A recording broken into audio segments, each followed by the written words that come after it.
I'm Mark Cavanaugh for Cavi Coaches, and today I'm going to coach you up on how to solve kinematic problems using velocity time graph.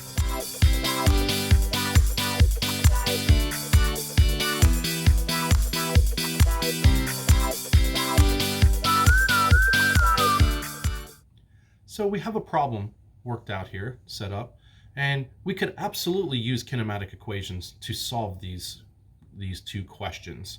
But instead, we're going to use an approach using velocity time graphs to see how we can use velocity time graphs to solve this question. Again, this question is provided by OpenStax out of Rice University. So thank you again for providing free college level textbooks to those of us in high school teaching at the AP level. So we create our velocity time graph. See that this motorcycle is speeding up from rest. So speeding up from rest means that we're going to draw a diagonal line. So now we want to label things on our axes. We need to label the values. We have a max velocity of 26.8 meters per second, and that takes a time of 3.9 seconds.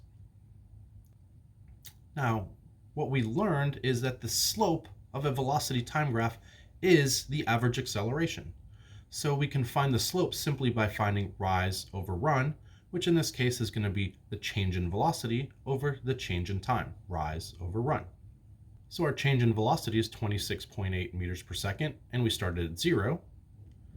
And our change in time is going to be 3.9 seconds minus our initial time of 0. And now we simply just have to divide and calculate out our numbers to find the value of our acceleration.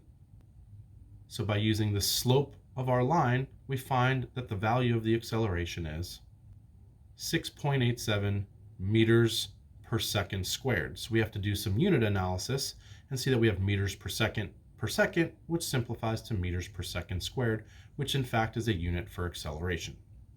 So now we're going to look at the second part. How far does it travel during this time? So we're going to use our velocity time graph again. Well, how do we find how far? How far is displacement since we didn't change direction?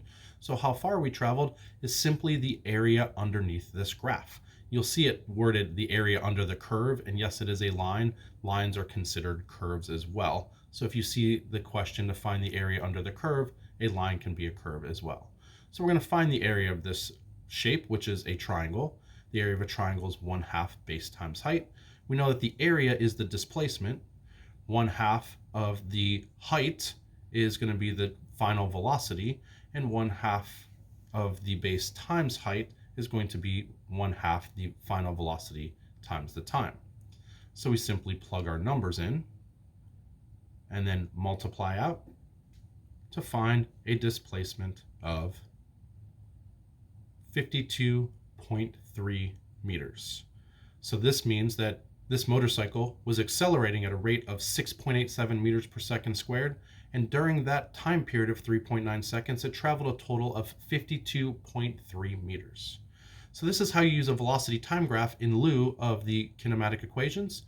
I hope you have a great day and an even better tomorrow. If you found this video helpful, don't forget to click the like button down below and subscribe to my channel, Cavi Coaches, and follow me on Instagram and Twitter at Cavi Coaches.